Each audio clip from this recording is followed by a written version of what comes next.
एक बार नारद जी तीनों लोकों की यात्रा करके स्वर्गलोक में लौटे। स्वर्गलोक में एक सभा हो रही थी जहाँ पर सभी देवी और देवता एकत्रित हुए थे। वहाँ सभा में नारद जी को किसी ने भी स्थान नहीं दिया और नारद जी को खड़े रहना पड़ा। नारद जी ने ब्रह्मा जी से कारण पूछा कि हे पितामह, मैं आपका पुत्र हूँ, फिर भी मेरा इतना अपमान।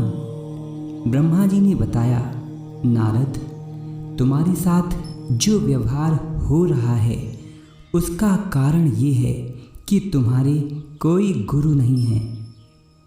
नारद जी ने कहा, परंतु मैं तो हमेशा भगवान के नाम का जाप करता हूँ, मुझे गुरु की क्या आवश्यकता।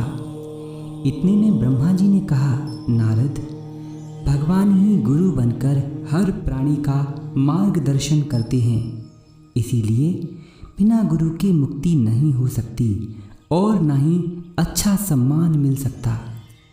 अगर गुरु मिल भी जाएं तो उनमें पूरा विश्वास होना चाहिए, और विश्वास हो भी जाए तो उनके द्वारा दिए गए मंत्र में निष्ठा होनी चाहिए।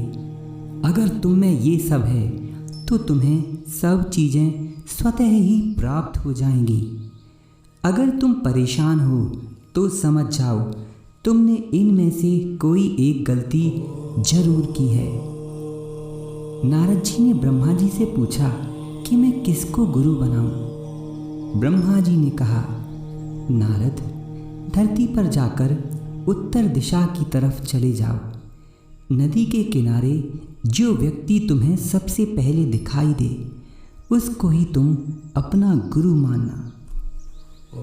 नारद जी पृथ्वी पर पहुँचे और नदी के किनारे जा करके वे अपने गुरु का इंतजार करने लगे।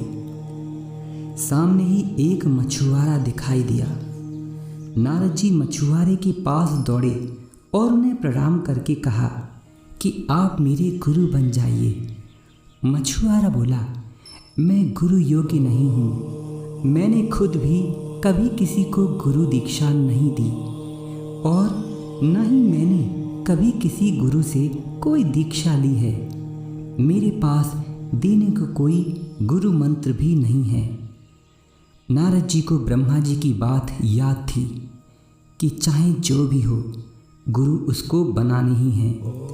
फिर भी नारद जी ने बार बार उनसे प्रार्थना की कि वो नारद के गुरु बन जाएं। गुरु बिना किसी की कोई वैल्यू नहीं होती। ये बात तो नारद जी ने स्वर्ग की सभा में सीख ली थी। जब गुरु ना होने की वजह से उन्हें कोई स्थान नहीं दिया गया और उनको भारी बेइज्जती का सामना करना पड़ा। नारद जी को दुखी देखकर मछुआरे ने नारद जी को अपना शिष्य स्वीकार कर लिया और नारद जी को श्री हरि नाम का गुरु मंत्र दिया। गुरु मंत्र पाकर नारद जी स्वर्ग की सभा में वापस लौटे।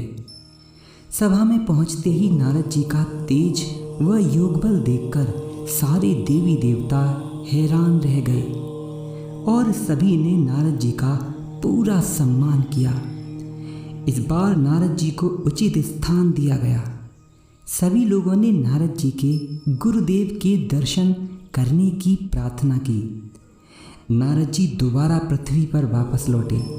मछुआरे के पास जाकर उसे ले जाने की प्रार्थना करने लगे, परंतु मछुआरे आंशिक रूप से लंगड़े थे। वो नारद जी के साथ चल नहीं सकते थे, परंतु नारद जी भी गुरुदेव की महिमा जानते थे। उन्होंने उन मछुआरे को अपनी पीठ पर बिठा लिया और पीठ पर बिठाकर स्वर्ग ले गए। वहाँ सभी के सामने उन्होंने अपने गुरु को साष्टांग दंडवत प्रणाम किया। सभी देवता हैरान रह गए। ठीक उसी समय वो बूढ़ा मछुआरा शिव जी बन गया, क्योंकि उस सभा में सभी देवता तो थे पर शिव जी नहीं थे। सभी देवी देवताओं को रास्ता दिखाने वाले नारद जी को भी शिव जी ने रास्ता दिखाया, एक गुरु बन करके जो मछुआरे के रूप में धरती पर रहते थे।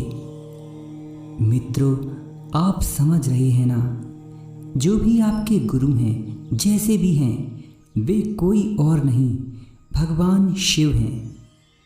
रामायण जी में तुलसीदास जी ने गुरुदेव की वंदना करते हुए कहा है, वंदे बोधमयम नित्यम गुरुम शंकर रूपिणम यमाश्रतो हि वक्रवपि चंद्र सर्वत्र वंदते।